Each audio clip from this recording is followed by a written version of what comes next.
오늘 읽은 이사야서 65장은 이스라엘 백성들이 바벨론에서의 포로 생활을 마친 후 해방되어서 고국으로 돌아온 후를 기록하고 있습니다. 페르시아의 왕 고레스의 칙령으로 이스라엘 백성들은 오랫동안 기다리던 해방을 맞이했습니다. 그들은 정말 뛸 듯이 기뻤습니다. 그래서 집도 고치고 성전도 수축하고 모든 것이 제자리를 찾는 것 같았습니다.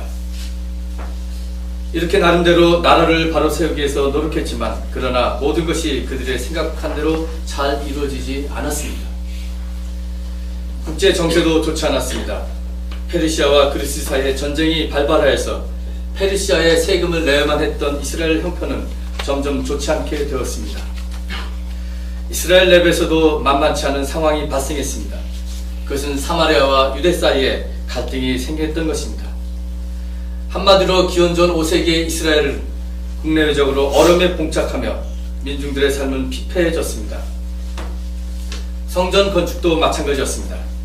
그 옛날 솔로몬 왕국 때 세운 성전을 생각하면 지금 그들이 지으려고 하는 성전은 매우 보잘것없는 것처럼 보였습니다.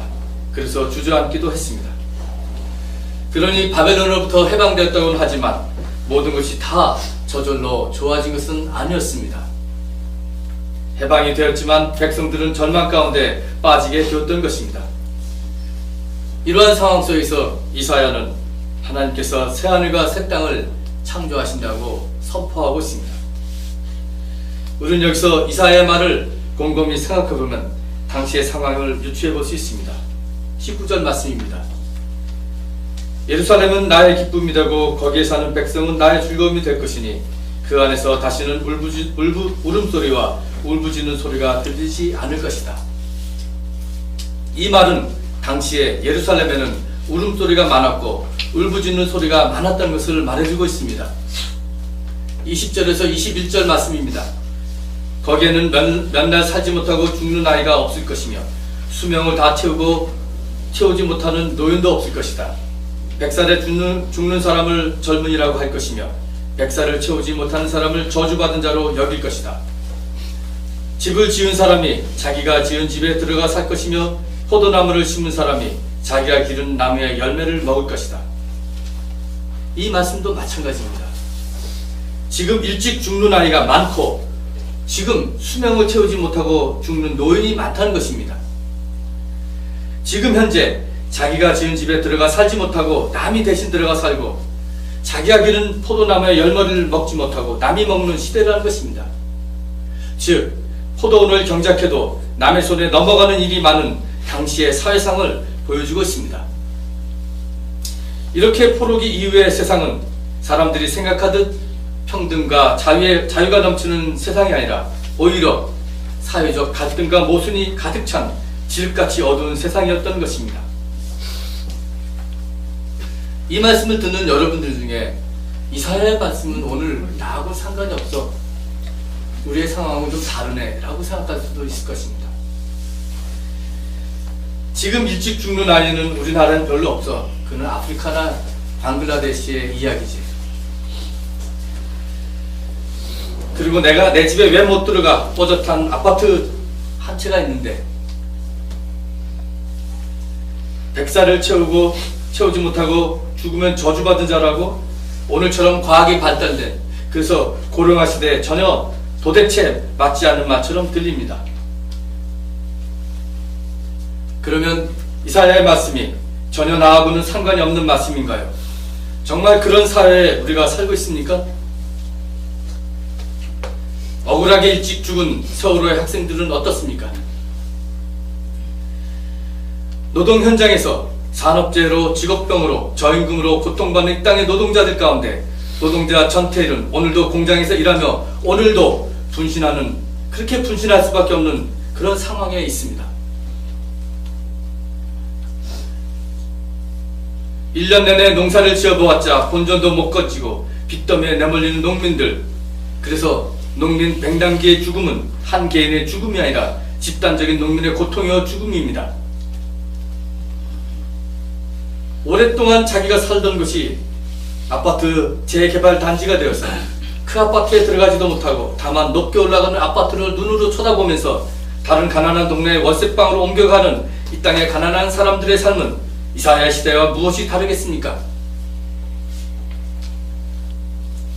이 땅에 단 한 사람이라도 부당하게 일찍 죽는 아이가 있다면, 이 땅에 아직도 한 사람이라도 수명을 다 채우지 못하고 죽는 노인이 있다면, 이 땅에 단 한 사람이라도 자기가 노동한 결실을 얻지 못하고 빼앗기는 사람이 있다면 이사야의 선포는 오늘 다시 선포되어야 합니다.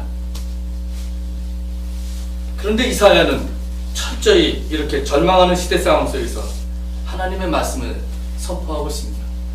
보아라, 내가 새하늘과 새 땅을 창조할 것이다. 이전 것들은 기억되거나 마음에 떠오르거나 하지 않을 것이다 하고 선언합니다. 여기서 우리는 분명히 알아야 합니다. 새하늘과 새 땅을 창조하신 분은 이사야도 아니고 이스라엘 백성도 아닙니다. 하나님입니다. 하나님은 역사의 주관자시라는 것입니다. 하나님의 은총과 섭리에 의해서 전혀 새로운 질서가 세워질 것이라고 하는 믿음이 이사야에게서는 이스라엘 백성들에게 희망을 선포하는 근거가 됩니다. 요즘 한국 사회는 집단적 우울증에 걸렸습니다. 정치 지도자 한 사람 잘못 뽑은 것이 우리 모두가 혹독하게 그 책임을 다하고 있는 것입니다. 소위 말하는 박근혜 최순실 게이트는 헌법을 파괴하고 국민을 향한 범죄였습니다. 권력 주변에 있는 소수의 사람들이 국민 다수를 무시하고 농락한 부끄러운 일이었습니다. 그래서 정의는 땅에 떨어지고 부끄러움만 하늘을 치솟고 있습니다.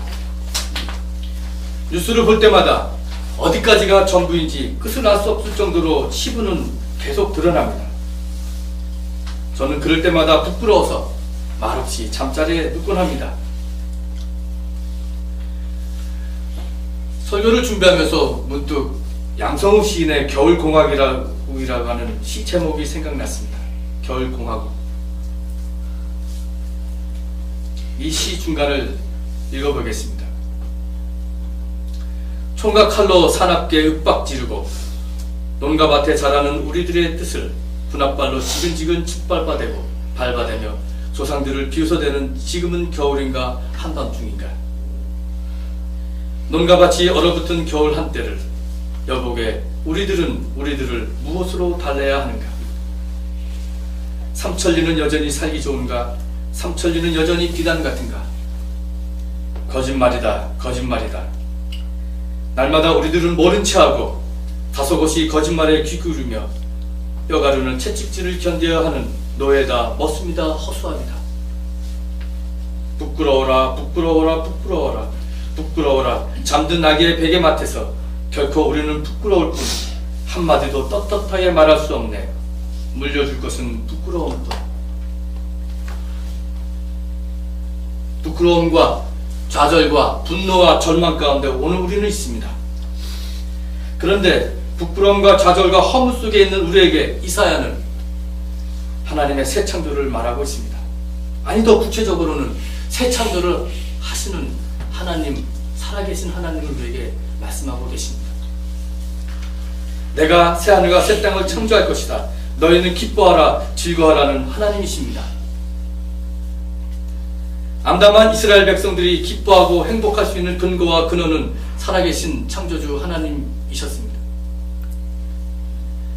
생각해보면 바벨론 포로기의 혼돈과 포로기 이후에 참담한 현실을 어떻게 이스라엘 백성들이 하루아침에 다 잊어버리겠습니까? 집단적으로 기억상실증이나 치매에 걸리지 않는 한 그들은 기억할 것입니다. 그러나 그들이 기억하지 않을 수 있는 것은 역사의 주관자이신 하나님께서 지금 혼돈 속에서 새로운 창조를 위해서 일하고 계신다는 확신과 믿음입니다. 그래서 이스라엘 백성들은 내일을 희망할 수 있었던 것입니다. 우리도 마찬가지입니다. 아무리 노력해도 바뀔 것 같지 않은 오늘의 현실 속에서 포기하지 않고 우리가 이 길을 오늘도 가는 것은 역사의 하나님께서 오늘도 우리와 함께 하신다며, 그리고 그분께서 새로운 창조를 하신다는 신앙과 믿음 때문입니다. 이스라엘 백성은 행복을 누리는 백성으로 삼았듯이 우리를 행복한 사람들로 만들겠다고 오늘 하나님께서는 우리에게 말씀하고 계십니다. 그러므로 우리는 하나님께서 이 세상을 창조하셨고 역사를 이끌어 가신다는 신앙 위에서 이 세상의 정의와 평화를 위해서 그리고 역사의 발전을 위해서 일을 해야 합니다. 그러나 그 주관자는 하나님이십니다. 새하늘과 새 땅을 창조하시는 주체는 이사야도 아니었습니다. 하나님이십니다. 이것이 우리의 희망의 근원입니다. 기독교 신앙은 우리의 힘으로 우리 모두가 모든 것을 다 할 수 있다는 것은 아닙니다. 만약 그렇다면 캄캄한 오늘의 역사의 수렁덩어리 속에서 우리는 계속해서 절망하고 좌절하고 분노할 수밖에 없습니다. 그리고 포기할 수밖에 없습니다. 역사는 도무지 발전하는 것 같지 않고 오히려 퇴보한다고 하는 역사 냉소주의에 빠질 수 있습니다. 신앙인으로서 우리의 역사 참여는 역사를 이어가는 하나님의 선교에 메시아 운동에 참여한 것입니다. 단순한 사회운동이 아닙니다. 그래서 우리는 절대로 실망하거나 주저앉을 수 없습니다. 역사를 구원하시고자 도도히 흐르는 하나님의 선교는 아무도 막을 수 없는 구원 행동, 하나님의 구원 행동입니다. 그러므로 정의가 깃든 평화의 새 질서를 위해서 우리는 살아있는 의식을 가지고 깨어 오늘의 현실을 직시하며 하나님의 구원 행동을 주시해야 합니다. 물신 우상을 섬기며 민중을 억압했던 바알과 아세라는 하나님에 의해서 철폐되었습니다. 사이비 교주에 따라 현혹이 되어서 물신에 빠졌던 현대판 아세라 여신은 하나님에 의해서 건자해서 내려올 것입니다. 그래서 세월의 사건이 왜 일어났는지 진실이 밝혀지고 민중의 정의가 다시 세워질 것입니다. 하나님이 창조하실 새 질서는 이렇게 정의를 기반으로 하는 샬롬, 평화의 공동체의 질서입니다. 이처럼 새로운 창조가 이루어지는 가운데 사회 정의는 실현되고 평화, 곧 정의가 깃든 평화가 이루어지는 것입니다. 그러므로 오늘 우리의 몫은 하나님이 세우시는 새로운 창조의 질서를 발견하고 온 마음으로 거기에 응답하는 것입니다.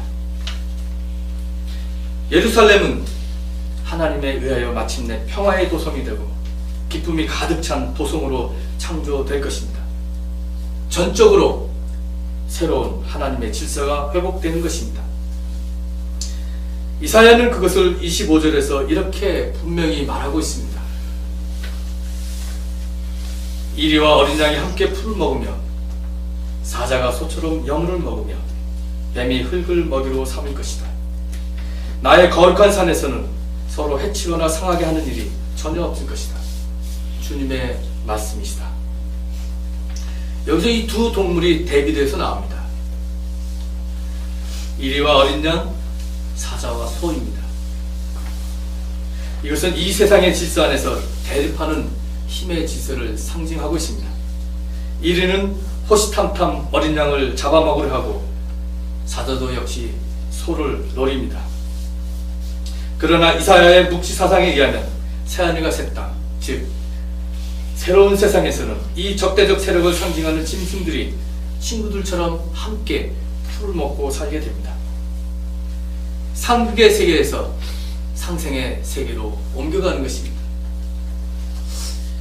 그래서 하나님의 거룩한 산에서는 서로 해치거나 상하게 하는 일이 없게 됩니다. 이사야는 이 상생의 생명의 시대를 이렇게 묵시문학적으로 아름답게 표현했습니다. 새로운 세계의 비전은 고난 중에 있는 백성들에게 큰 희망을 주는 메시지요, 그들을 행복한 백성이 되게 하는 힘입니다. 새로운 세상을 꿈꾸는 백성들에게 내가 너희를 행복하게 해주겠다라고 하는 하나님의 말씀, 마치 엄마가 아이에게 하는 말씀 같습니다. 내가 너를 행복하게 해주겠다. 자식에게 꿈을 갖고 노력하라고 하듯이 하나님께서도 이스라엘 백성에게 새 창조의 세계를 보여주시면서 꿈과 희망을 주시고 있습니다. 새하늘과 새 땅을 창조하시는 하나님은 민중의 힘을 통해서 일하십니다. 전투를 통해서, 백남기를 통해서 사회적 경각을 일으키시는 하나님이 이제는 집단적인 하나님의 백성을 통해서 일하십니다. 우리는 살아계신 하나님을 믿는 한 정의를 향한 우리의 행진을 멈출 수 없습니다. 이러한 하나님은 또한 우리의 개인의 삶의 역사 속에서도 나타납니다. 내가 지금 어떤 곤란한 상황에 처했더라도 큰 역사를 주관하시는 역사의 하나님은 지금 나의 작은 신음소리에도 응답하시는 세심한 분이십니다. 하나님은 내일 일을 내일 염려하고 오늘 염려하지 말라고 하십니다. 나에게 용기를 주시고 나를 위로하시는 창조주 하나님이십니다. 그러고 보니 살아계신 하나님은 그의 뜻대로 한 개인과 사회를 온전케 하시는 하나님이심을 알 수 있습니다. 이것이 우리의 희망입니다. 희망의 하나님은 예수 그리스도를 죽은 자 가운데서 3일 만에 부활시킨 생명의 하나님이십니다. 예수 그리스도는 이 생명의 하나님을 십자가에서 처참한 죽음과 또한 부활을 통해서 우리에게 생생하게 보여주셨습니다. 예수 그리스도의 하나님은 죽은 자의 하나님이 아니라 산 자의 하나님이셨습니다.